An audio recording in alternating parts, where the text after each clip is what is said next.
Side खबरों के लिए सब्सक्राइब करें फ्लेम मीडिया और उसके बाद बेल आइकन को प्रेस करें ताकि सबसे पहले आपको मिले एक्सक्लूसिव खबरें।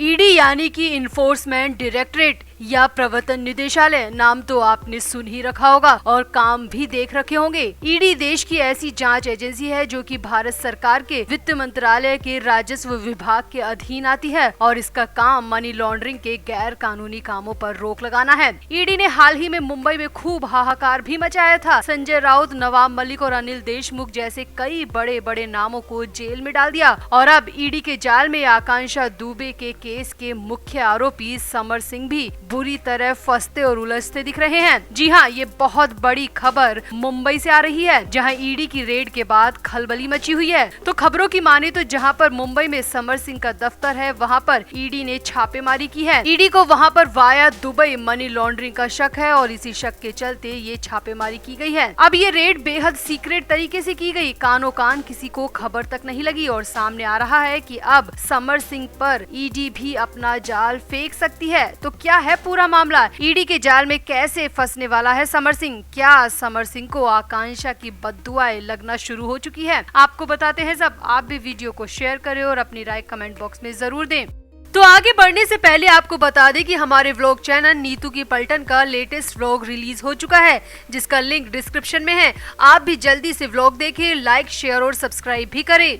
तो समर सिंह इस वक्त वाराणसी की चोखा घाट जेल में बंद है। समर सिंह पर आकांक्षा दुबे को आत्महत्या के लिए उकसाने का आरोप है। समर सिंह को धारा 306 में गिरफ्तार किया गया है और आकांक्षा दुबे की मां मधु दुबे लगातार धारा 302 में एक बार फिर से समर सिंह के खिलाफ केस दर्ज कराने की ठान चुकी है, तैयारी कर चुकी है। यानी कि समर सिंह पहले से ही बड़ी मुश्किल में फंसा है। समर सिंह ही नहीं, समर सिंह के साथ उसका भाई संजय सिंह भी सेम आरोप में जेल में बंद है। दोनों एक ही जेल में बंद हैं। अब दोनों के लिए ही मुंबई से बेहद झन्नाटेदार खबर आ रही है और ये खबर सुनकर दोनों के होश उड़ना तय है क्योंकि समर सिंह के मुंबई वाले दफ्तर पर ईडी ने छापेमारी की कार्रवाई की है और ये छापेमारी की कार्रवाई काफी गुप्त तरीके से की गई, किसी को भनक तक नहीं लगी और ईडी अपना काम करके चली गई। अब ईडी ने समर सिंह के दफ्तर पर छापा क्यों मारा और छापेमारी में ईडी की टीम के हाथ क्या क्या लगा ये भी आपको बताएंगे, मगर पहले आप समर सिंह के मुंबई के आलीशान दफ्तर के बारे में जान लीजिए। तो समर सिंह वैसे तो भोजपुरी सिंगर और एक्टर हैं, मगर समर सिंह का दबदबा मुंबई में भी खूब चलता है। समर सिंह का सारा फाइनेंशियल काम लखनऊ और मुंबई वाले दफ्तर से ही चलता रहा है। जितने भी वित्तीय लेन देन होते हैं वो सब इन्हीं दो जगहों पर से होते हैं और सारा काम समर सिंह का भाई और दोस्त संजय सिंह ही संभालता रहा है जो कि खुद इस वक्त जेल में बंद है।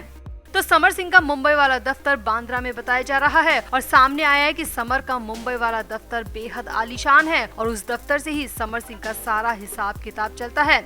अब इस हिसाब किताब में ईडी की टीम को कई गड़बड़ियां होने की शिकायतें मिली हैं और सबसे हैरानी की बात यह है कि ईडी को समर सिंह के खिलाफ शिकायतें तो पहले से मिल रही थी, मगर ईडी की टीम सही मौके का इंतजार कर रही थी और अब मौका पाते ही ईडी की टीम ने वहां पर छापा मार दिया। दरअसल सामने आया कि जिस बिल्डिंग में समर सिंह का दफ्तर है उस बिल्डिंग में कई और भी ऑफिस है और ईडी की टीम बेहद सादा कपड़ों में वहाँ पहुँची थी। सामने आया कि जब ईडी की टीम वहाँ पहुँची तो दफ्तर में 2 गार्ड के अलावा कोई नहीं मिला, जिसके बाद ईडी की टीम ने अपनी कार्रवाई शुरू की और समर के दफ्तर के चप्पे चप्पे की छानबीन की और जब गार्ड ने पूछा तो बताया गया कि ये छापेमारी की कार्रवाई है और इस दफ्तर में कई वित्तीय गड़बड़ियों की आशंका जताई जा रही है। सामने आया कि करीब 3.5 घंटे तक ईडी की टीम दफ्तर के अंदर ही रही और जब बाहर निकली तो टीम अपने साथ एक बैग भरकर लाई जिसमें कई तरह के डॉक्यूमेंट्स होने की बात सामने आ रही है और सामने आया है कि ये सभी डॉक्यूमेंट्स बैंक के और वित्तीय लेन देन के हैं। अब ईडी को छापे में क्या मिला ये तो पता नहीं, मगर उसी बिल्डिंग के अन्य ऑफिस में काम कर रहे लोगों की माने तो समर सिंह का दफ्तर शुरू से ही शक के दायरे में था। समर सिंह कभी कभार यहाँ आता था, मगर यहाँ पर दुबई से रिलेटेड कुरियर काफी आते थे और दुबई के लोगों का भी यहाँ पर लगातार आना जाना था। अगल बगल के दफ्तर में काम कर रहे लोगों की माने तो पहले तो हमको लगता था कि स्टार है तो मिलने के लिए लोग आते होंगे या फिर बिजनेस इंक्वायरी के लिए आते होंगे, मगर धीरे धीरे सामने आया कि यहाँ पर मनी लॉन्ड्रिंग की भी शिकायतें हैं और अब तो ईडी ने छापा मार कर इस बात का प्रूफ भी दे दिया कि समर सिंह के मुंबई वाले दफ्तर में कुछ तो बड़ी गड़बड़ी चल रही थी। खैर फिलहाल तो ईडी की ये पहली रेड थी और आगे ईडी का क्या कदम होगा ये कुछ कहा नहीं जा सकता। क्या समर सिंह के लखनऊ वाले दफ्तर पर भी ईडी की जांच की आंच पहुंच सकती है? अगर कुछ भी गलत मिलता है तो क्या समर सिंह और संजय सिंह को ईडी अपनी कस्टडी में ले सकती है? तो समर सिंह के लिए ईडी का ये जाल कितना मुश्किल भरा होगा? क्या आकांक्षा दुबे की बद्दुआओं का असर अब दिखने लगा है? पहले से जेल में बंद समर सिंह दूसरे मामले में भी जेल में जाने की तैयारी में है। तो समर सिंह के खिलाफ ईडी की जांच को लेकर आपका क्या कहना है? आप भी अपनी राय कमेंट बॉक्स में जरूर दें और वीडियो को भी शेयर करें। तो आगे बढ़ने से पहले आपको बता दें कि हमारे व्लॉग चैनल नीतू की पलटन का लेटेस्ट व्लॉग रिलीज हो चुका है, जिसका लिंक डिस्क्रिप्शन में है। आप भी जल्दी से व्लॉग देखें, लाइक, शेयर और सब्सक्राइब भी करें।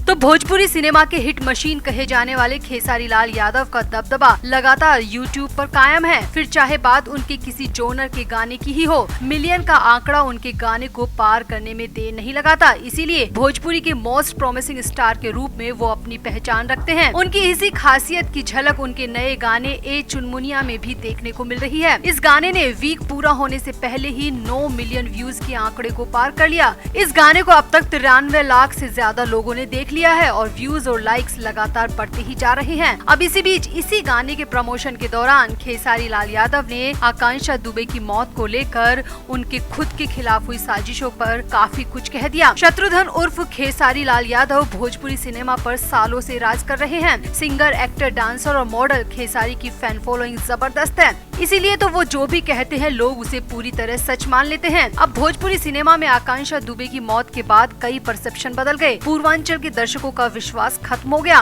क्योंकि जिस तरह से आकांक्षा की मौत हुई वो किसी भी तरह सामान्य नहीं दिखती। और इसी बात को लेकर खेसारी लाल ने भी अपनी राय रखी है। दरअसल प्रमोशन के दौरान खेसारी ने एक इंटरव्यू में कहा कि उन्हें आकांक्षा दुबे की मौत का बहुत बड़ा झटका लगा था। खेसारी ने कहा कि आकांक्षा को मैं तब से जानता हूँ जब हमने साथ में गाना नच के मालकिनी शूट किया था। आकांक्षा बहुत अच्छी परफॉर्मर थी, कमाल की डांसर थी और एक्टिंग को लेकर उनके अंदर गजब का जुनून था। इसीलिए ये मान लेना कि उसने खुद को खत्म कर लिया वो अब तक मुमकिन नहीं है। खेसारी ने कहा कि जब हम नच के मालकिनी शूट कर रहे थे तब सेट बहुत भव्य और बहुत बड़ा था और आकांक्षा उस वक्त नई नई इंडस्ट्री में आई थी। आकांक्षा की आंखों में अलग ही चमक थी। मैं उन पलों को याद कर आज भी सिहर जाता हूँ और सोचता हूँ कि ऐसा कैसे हो सकता है। खेसारी ने कहा, वैसे तो हर प्रोफेशन में कमी बेसी होती है, मगर ग्लैमर वर्ल्ड में गैंगबाजी होती है। मेरे खुद के खिलाफ कई बार ऐसा हुआ जिससे मुझे लगा कि अब सब कुछ खत्म हो जाएगा। मुझे कई बार लगा कि कोई मुझे मारने की कोशिश कर रहा है, मुझे फंसा रहा है, मगर हर बार मैं अपने डर पर जीत पा सका, क्योंकि मैं इन सभी गैंगबाजों से निपटना अच्छी तरह जानता हूँ। और अब भी कई मौके ऐसे आते हैं जब मुझे मेरी हत्या तक का डर सताता है।